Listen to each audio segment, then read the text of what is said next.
चलिए, good morning to everyone and क्या बोलूँ आपको, after a long gap since 6 days I was not able to make the video right because due to some of the problems. मतलब जो ये छुट्टी था आपका, इसमें मेरा जो ऑफलाइन क्लास था वो अराउंड 10 to 12 आवर्स चल रहा था, तो घर पे पहुंच के ये video banana that was quite impossible मतलब मेरे लिए।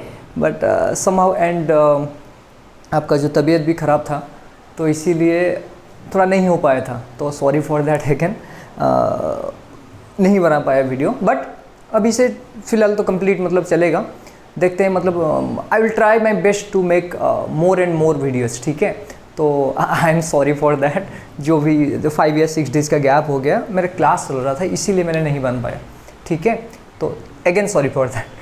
चलिए ठीक है, तो let's move on to the topic, ठीक है। Welcome to the free learning classes and we have completed in the chemistry that is order of the reaction, right. Order जो होता है वो आपका कितना सेंसिटिव होते हैं रिएक्शंस, मतलब अच्छा, ये ऑर्डर जो होते हैं वो आपका सिर्फ रिएक्टेंट्स को ही कंसीडर करते हैं, ये मैंने बोला था आपको, ठीक है।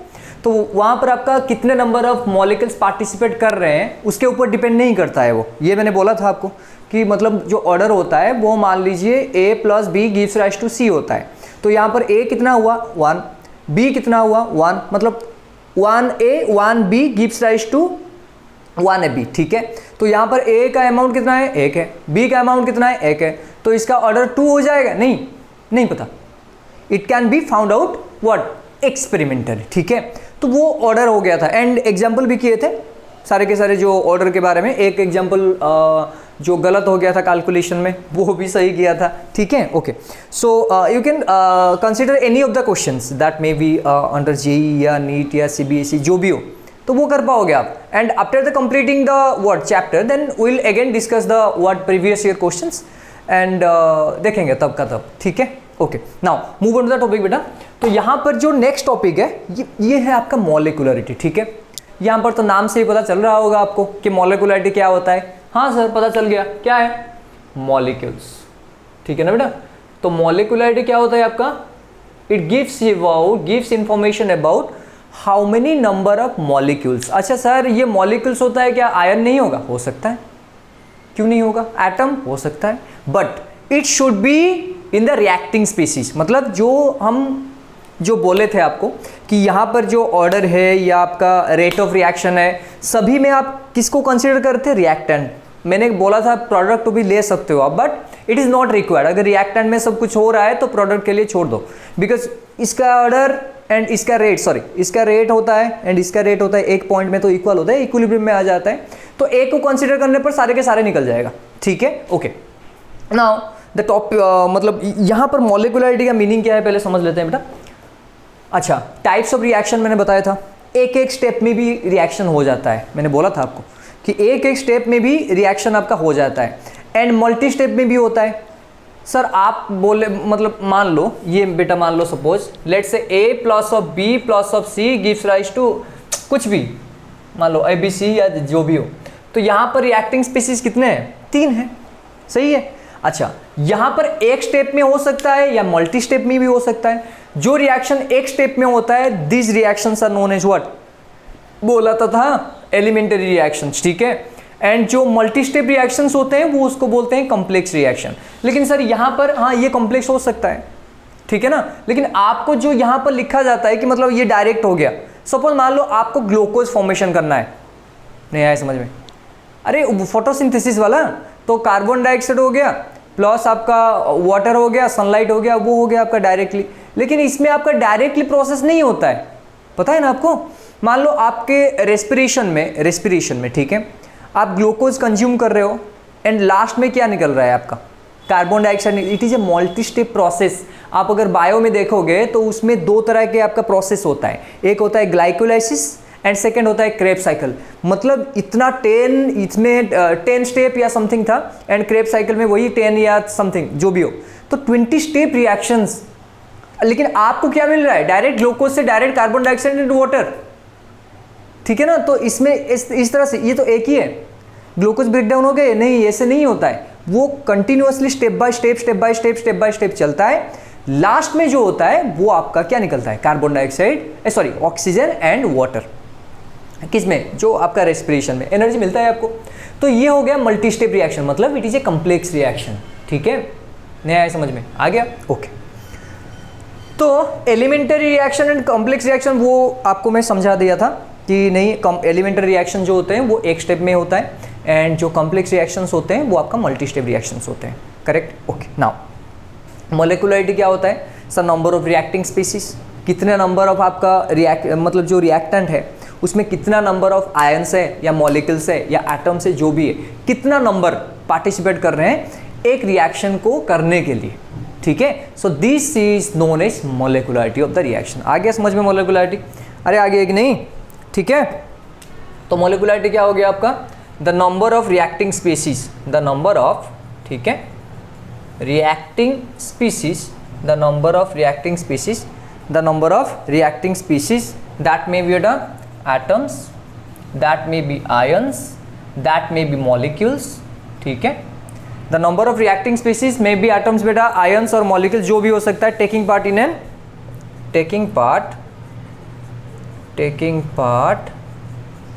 an elementary reaction,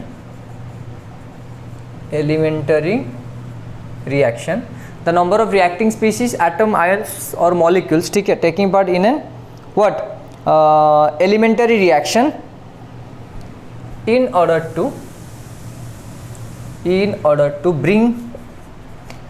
to bring a chemical reaction, ठीक है। chemical reaction is known as molecularity of the reaction, ठीक है, molecularity of the reaction। आ गया समझ में, नोट इट डाउन बेटा, हो गया, अरे आ गया कि नहीं, ठीक है। मतलब अच्छा शॉर्ट में लिखें, number of reacting species, direct number of reacting species in a balanced chemical reaction. आ गया, ठीक, ये शॉर्टकट में हो गया। एक बैलेंस केमिकल रिएक्शन ले लो, उसमें जितने सारे आपका जो रिएक्टिंग स्पीसीज है, मतलब आयन मॉलिक्यूल जो भी है, उसको काउंट कर लो, आ गया बैलेंस्ड। अगर बैलेंस नहीं है that means you have to balance, ठीक है। आ गया कि नहीं, लिख दो क्विक। मान लो बेटा sir molecularity 1, let's say molecularity कितना हुआ 1, तो इसको बोलते हैं बेटा यूनिमोलिकुलर, ठीक है, यूनिमोलिकुलर रिएक्शन। सपोज मान लो बेटा मैंने लिया आपका NH4NO2, ये क्या है बेटा, अमोनियम नाइट्राइट, ठीक है, अमोनियम नाइट्राइट, ठीक है। ये ब्रेकडाउन हो गया बेटा नाइट्रोजन एंड वाटर 2H2, ठीक है।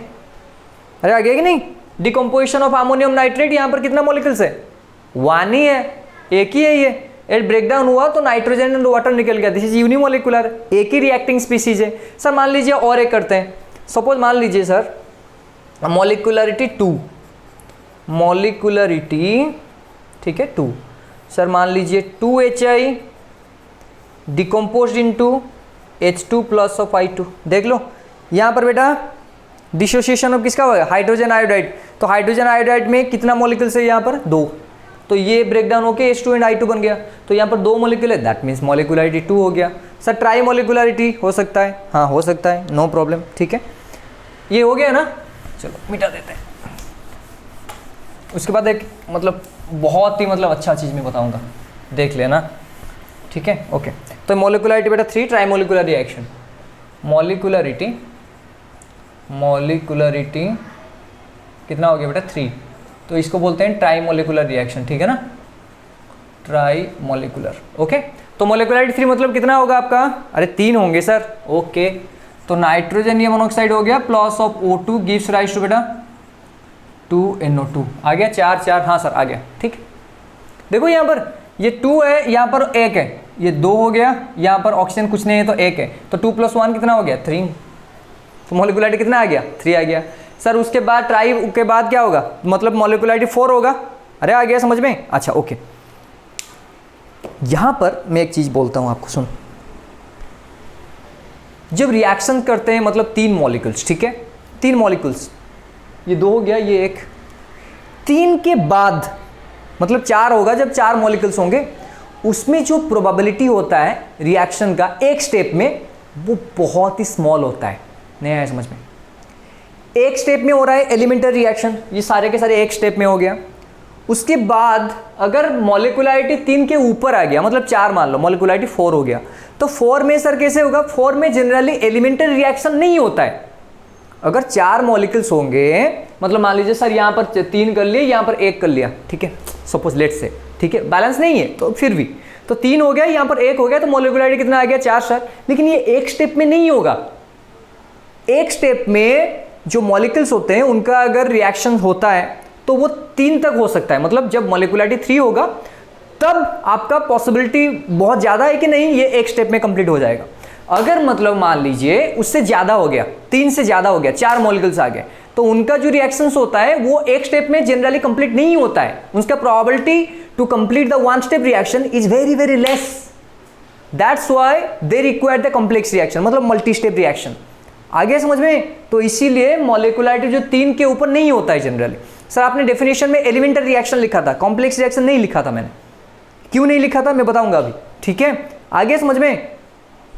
ओके नाउ, तो मॉलिक्यूलरिटी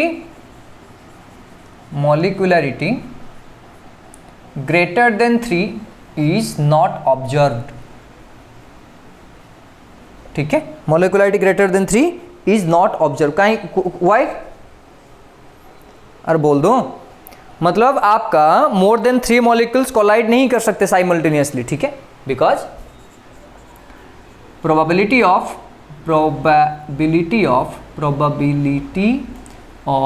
ठीक है, probability of reaction molecularity greater than 3 is not observe because, बेटा क्या हो गया? Because probability of more than 3 molecules, probability of more than 3 molecules can collide simultaneously.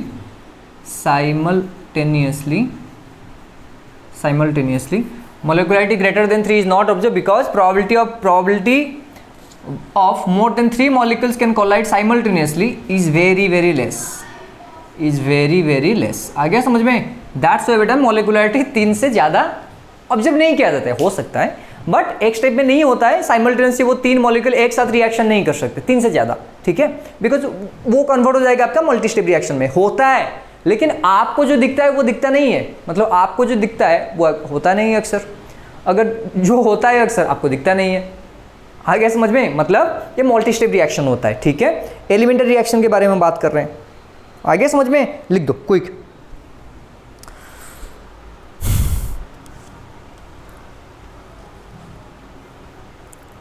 ठीक है,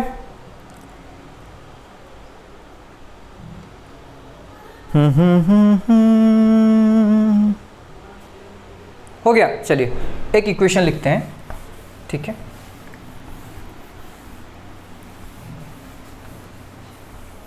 सपोज मान लो बेटा एक इक्वेशन बुक में दिया है, वही लिख देता हूं मैं, तो आपको समझने में इजी होगा, ठीक है? Okay, KClO3 6FeSO4 plus of 3 ये हाइड्रोक्लोरिक एसिड, ये फेरिक सल्फेट, अरे फेरस सल्फेट, ठीक है? H2SO4 गिव्स राइज टू बेटा KCl, okay, plus of 3Fe2SO4 whole 3, ferric आ गया, ओके, एंड लास्ट में आ गया बेटा 3H2O। एक रिएक्शन हो गया, ठीक है?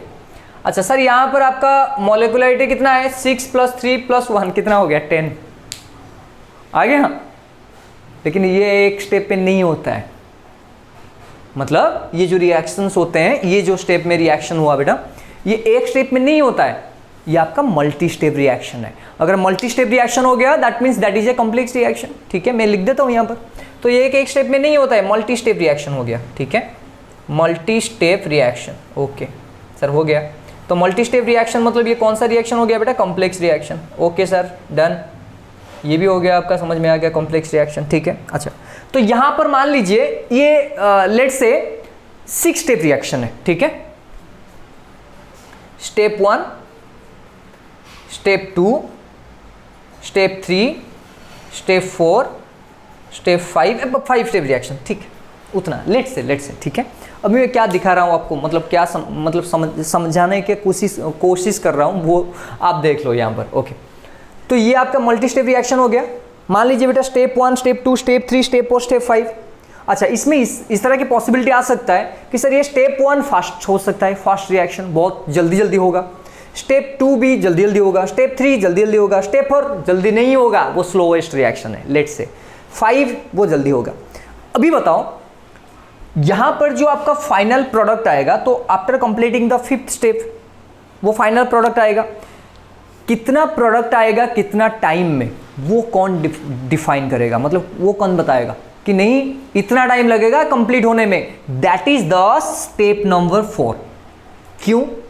बिकॉज मान लीजिए आपका कार का फैक्ट्री हो गया, लेट्स से, ठीक है, एक कार का फैक्ट्री ले लो, एंड मान लीजिए कार के फैक्ट्री में सारे के सारे डिपार्टमेंट होते हैं, सही है। मतलब मान लीजिए यहाँ पर आपका मान लो ये आपका क्या बना, आपका जो ये हो गया इंजन, ठीक है, ये इंजन पार्ट हो गया, यहाँ पर आपका सीट पार्ट हो गया, सीट कवर जो लगेंगे, यहाँ पर आपका टायर, एंड यहाँ पर मान लो कुछ भी आपका कलर जो भी है, ठीक है। ओके, तो डिफरेंट डिपार्टमेंट में डिफरेंट आपका एक कार को मतलब फिक्स करने के लिए डिफरेंट एरिया में डिफरेंट आपका फिटिंग्स होंगे, ठीक है। अच्छा, मान लो एक दिन में कितना कार प्रोड्यूस होगा, डिपेंड कौन करेगा, डिफाइन कौन करेगा, ये वाला एक यहाँ पर कार आया, इसमें इंजन लगा, उसके बाद यहाँ पर सीट लगा, उसके बाद टायर लगा, उसके बाद कलरिंग हुआ, उसके बाद बाहर आया, लेट्स से अभी कितना कार प्रोड्यूस होगा वो कौन डिफाइन करेगा, जो स्लोएस्ट होगा वही। मतलब मान लीजिए यहाँ पर मतलब 1 घंटे में 15 कार में इंजन लग गया, यहाँ पर में आपका 15 कार में सीट भी लग गया, यहाँ पर भी 15 कार में टायर लग गया। मान लो कलरिंग में नहीं हो पाया, कलरिंग सबसे मतलब क्या है स्लोएस्ट स्टेप है, वो क्या होगा 1 घंटे में 2 होगा, तो आउटपुट में कितना आया 2, इनपुट में कितना आया था 15, लेकिन आउटपुट में कितना निकला 2। किस वजह से? दिस स्टेप के वजह से। मतलब जब कॉम्प्लेक्स रिएक्शंस होते हैं तब क्या होता है आपका, कुछ स्लोएस्ट रिएक्शंस होते हैं, कुछ फास्ट रिएक्शंस होते हैं, फास्टेस्ट होते हैं। जो स्लोएस्ट रिएक्शंस होता है, जो भी स्लोएस्ट रिएक्शन होता है वो डिफाइन करता है कितना आपका ऑर्डर होता है रिएक्शन का। आ गया समझ में? तो that step is known as rate determining step.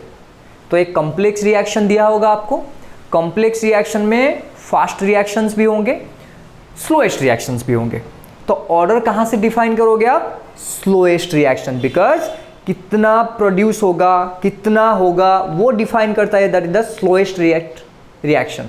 तो उसको देखना है आपको कि नहीं इसमें जो मल्टी स्टेप रिएक्शन हो गया इसमें स्लोएस्ट कौन सा है, स्लोएस्ट जो होगा वही आपका रेट डिफाइन करेगा। So slowest reaction rate is known as rate determining step.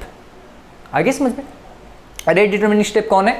जहां पर आपका रिएक्शन का रेट क्या होता है, बहुत ही स्लो होता है, उसी से आपका ऑर्डर भी निकलता है। मल्टी स्टेप रिएक्शन में जो भी ऑर्डर होता है वो उसी से ही निकलता है। किसमें? जो रिएक्शन जो स्टेप आपका स्लोएस्ट होता है। आ गया समझ में? पूरा आ गया? चलिए गुड, ओके, लिख देते हैं, ठीक है।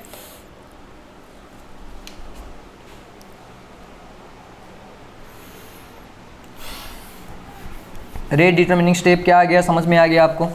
चलिए, तो एक कॉम्प्लेक्स रिएक्शन में, complex reaction is the combination of several steps, मतलब सेवरल एलिमेंटरी रिएक्शंस, ठीक है। तो लिखते हैं, चलिए, ओके, रिएक्शंस आपको लिख दिया मैंने। ओके, यहाँ पर लिखते हैं बेटा, इन कॉम्प्लेक्स रिएक्शन और मल्टी स्टेप रिएक्शन, ठीक है, मल्टी स्टेप रिएक्शन, ठीक है, multi step reaction, okay, in complex reaction और multi step reaction each step मतलब कॉम्प्लेक्स रिएक्शन में बहुत सारे स्टेप्स होंगे। अच्छा, क्या लिखेंगे? Each step will occur at its own fixed rate, ठीक है। अपना आपका जो रेट होगा इस स्टेप में, वो आपका each step will occur at its own fixed rate, हाँ वो आपका रेट आपका फिक्स्ड होगा, ठीक है। Okay, some of the rates will be fast, some of them will be fast and some will be very slow. So slowest step will control the overall reaction. ये मैंने समझाया आपको, जो स्लोएस्ट होता है वो आपका स्लोएस्ट स्टेप जो होता है वो टोटल रिएक्शन को कंप्लीट करता है, मतलब कंट्रोल करता है, ठीक है। So this slowest step is known as rate determining step.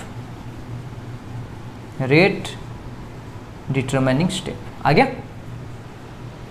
गया समझ में? चलो लिखो क्विक बेटा, क्विक।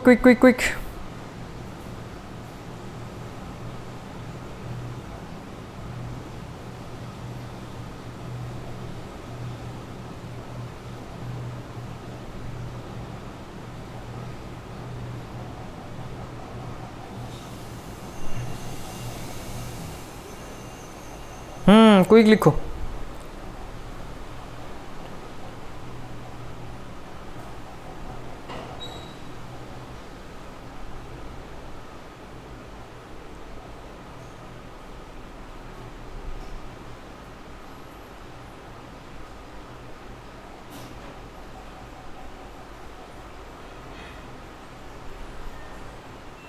ठीक है,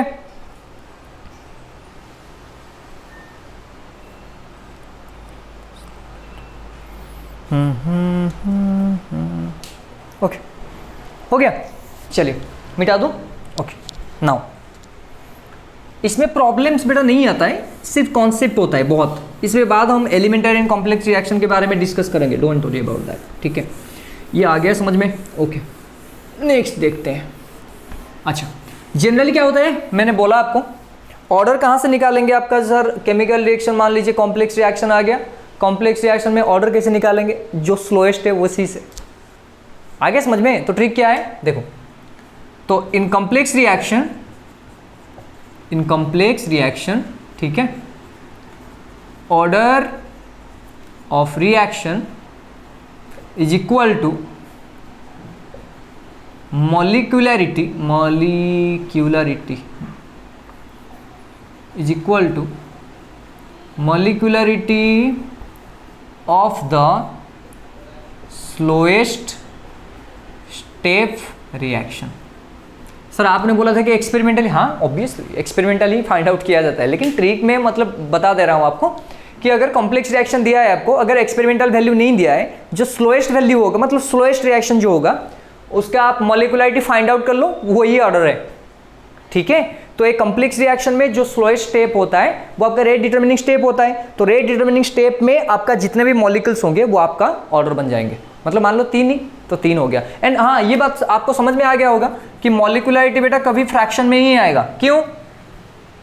होल नंबर आएगा ऑब्वियसली, 3 4 5 6, ठीक है ना। अगर एटम डिवाइड मतलब एटम रिएक्शन करे 2 एल्यूमिनियम 2, तो हाफ एल्यूमिनियम क्या है, ऐसे नहीं होता है सर हम बैलेंस करते हैं। अरे बैलेंस करते हो वो आपका जो इक्वेशन डाल के कुछ भी कर लेते हो ना आप, यहाँ पर एक्स मॉलिक्यूल यहाँ पर वाई मॉलिक्यूल, तो x + y = दिस वन, तो आप फ्रैक्शन में भी आ जाता है, लेकिन एग्जैक्टली फ्रैक्शन में नहीं आता है। H2 + O2 = क्या होता है, H2O, लेकिन 2H2O होता है, लेकिन आप वहाँ पर लिखते हो half H2O, half O2 + half H2, ऐसे नहीं होता है, बट आप लिखते हो, ठीक है ना। तो गैसीय स्टेट में आपका हर वक्त वो मॉलिक्यूलर फॉर्म में रहते हैं, ठीक है, वो वहाँ पर नहीं जाएंगे। तो अभी जी ये मॉलिक्युलरिटी हो गया बेटा, मॉलिक्युलरिटी नेवर और ऑलवेज होल नंबर, ठीक है, ऑलवेज होल नंबर। लेकिन सर ऑर्डर, हाँ वो हो सकता है होल नंबर। ऑर्डर तो आपका जीरो भी हो सकता है, फ्रैक्शन भी हो सकता है, बताया था आपको, ठीक है। लेकिन मॉलिक्युलरिटी आपका हर वक्त क्या होगा, होल नंबर होगा। अच्छा ये और एक चीज, और एक नोट, क्या नोट है, अगर मान लो एलिमेंटरी रिएक्शन दिया है आपको, ठीक है, एलिमेंटरी मतलब सिंगल स्टेप, एलिमेंटरी रिएक्शन में बेटा जनरली ऑर्डर इक्वल टू मॉलिक्युलरिटी, ठीक है। अच्छा सर डायरेक्टली नहीं, अगर आप प्रेशर या जो कॉन्सेंट्रेशन होगा वो चेंज नहीं किए तब, अगर एक्सटर्नल फैक्टर चेंज हो गया तो ये नहीं होंगे, क्योंकि अगर आपने कॉन्सेंट्रेशन में चेंज किया, अगर आपने प्रेशर में चेंज किया तो rate of the reaction change हो गया, अगर rate of the reaction change हो गया तो आपका ऑर्डर भी चेंज हो जाएगा। आ गया समझ में? तो ये कब पॉसिबल है, जब आपका रिएक्शन का कॉन्सेंट्रेशन, मतलब रिएक्शन में जो कॉन्सेंट्रेशन है एंड आपका जो प्रेशर है वो चेंज नहीं होंगे। अगर चेंज हो गया तो चेंज, ये भी चेंज हो जाएगा। आ गया समझ में या नहीं है? ठीक है, ठीक है। कब होगा, कॉन्सेंट्रेशन और प्रेशर इज नॉट चेंज्ड, ठीक है। अगर if pressure and concentration change then order should not be equal to molecularity, ठीक है। अगर बेटा प्रेशर कंसंट्रेशन चेंज हो गया तो आपका इक्वल नहीं होगा, क्यों, रेट चेंज हो जाएगा। मैंने बताया था आपको, factor affecting rate of the reaction, concentration बढ़ जाएगा तो वो भी बढ़ जाएगा, ठीक है। तो एलिमेंटरी रिएक्शन में बेटा आपका क्या होगा, ऑर्डर इज इक्वल टू मॉलिक्युलरिटी होता है, लेकिन आपका जब प्रेशर एंड कॉन्सेंट्रेशन चेंज नहीं होता है, अगर चेंज हो गया तो ऑर्डर चेंज हो जाएगा, ठीक है, ठीक है। मान लीजिए यूनिमोलिकुलर लिया आपने, तो यूनिमोलिकुलर अगर आपने लिया तो यूनिमोलिकुलर मतलब सर ऑर्डर कितना होगा, मॉलिक्यूल 1, तो यूनिमोलिकुलर मतलब ऑर्डर भी 1 हो जाएगा। लेकिन आपने अगर प्रेशर कॉन्सेंट्रेशन में चेंज कर लेते हैं तो चेंज हो जाएगा वो। आगे समझ में? अरे आ गया कि नहीं, मतलब अच्छा एग्जांपल दो, यूनिमोलिकुलर जो होता है बेटा, यूनिमोलिकुलर का ऑर्डर कितना होता है, यूनिमोलिकुलर ऑर्डर होता है बेटा 1, कब, प्रेशर हाई, ठीक है। सिमिलरली यूनिमोलिकुलर का ऑर्डर होता है बेटा 2 भी होता है, ऑर्डर इक्वल टू 2, कब, प्रेशर लो, ठीक है। देखो अगर प्रेशर हाई है तो ये, तो इसमें चेंज हो गया तो आपका ये भी चेंज हो जाएगा। आ गया मॉलिक्युलरिटी बेटा। तो मॉलिक्युलरिटी ऑर्डर में आपका डिफरेंस बताओ, तो आपका मॉलिक्युलरिटी क्या होता है, आपका रिएक्टिंग, जितना नंबर ऑफ रिएक्टिंग स्पीसीज होते हैं वो ऑर्डर x + y होता है ना, मतलब जो आपका exponent of the concentration of the rate law आपने डाला, उसमें xy आया था, a⁴x वो होता है आपका। रेट लॉ में एक्सपोनेंट्स जो होते हैं उसको ऐड करने पर ऑर्डर मिलता है, लेकिन नंबर ऑफ रिएक्टिंग स्पीसीज जो होते हैं वो होता है आपका मॉलिक्युलरिटी।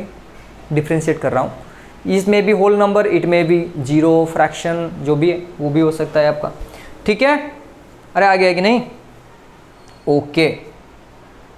एंड ऑर्डर आपका एक्सपेरिमेंटली फाइंड आउट किया जाता है, एंड जो आपका क्या होता है, आपका मॉलिक्युलरिटी आपका कॉम्प्लेक्स रिएक्शन में कैसे होगा, जो स्लोएस्ट होगा उसी से, क्योंकि वो होता है आपका रेट डिटरमिनिंग स्टेप। और क्या है आपका, हाँ जो आपका मॉलिक्युलरिटी 3 के ऊपर से पॉसिबिलिटी कम है, लेकिन ऑर्डर हो सकता है, ठीक। एंड प्रेशर टेम्परेचर के ऊपर कौन डिपेंड करता है, obviously order of the reaction. Molecularity क्यों डिफाइन होगा, 4 ले गए आपने ऑक्सीजन, 5 ले गए तो आपका हाइड्रोजन होगा, चाहे प्रेशर चेंज करो ना करो, कंसंट्रेशन में चेंज करो ना करो, उससे कुछ फर्क नहीं पड़ता है, लेकिन ऑर्डर को बढ़ता है। अगर चेंज हो जाता है प्रेशर, जो कॉन्सेंट्रेशन बेटा, यहाँ पर देखो, यहाँ पर प्रेशर हाई है, ऑर्डर 1 था, प्रेशर लो हो गया तो ऑर्डर 2 हो गया। अरे आ गया कि नहीं? बहुत ईजी है, लेकिन आपको समझना है कि नहीं ये क्या है, ठीक है ना। तो ऑर्डर ऑफ द रिएक्शन आ जाएगा पूरा, एंड मॉलिक्युलरिटी ऑफ द रिएक्शन भी आ जाएगा। नेक्स्ट क्लास में हम करेंगे बेटा elementary and complex reaction, both elementary reaction भी करेंगे, कॉम्प्लेक्स रिएक्शन भी करेंगे। उसमें देखेंगे कि प्रेशर एंड कॉन्सेंट्रेशन में कैसे कैसे चेंज आ रहा है, मतलब चेंजेस आ रहा है, ठीक है। चलिए फिर मिलते हैं बेटा, थैंक यू, BAP की स्माइल।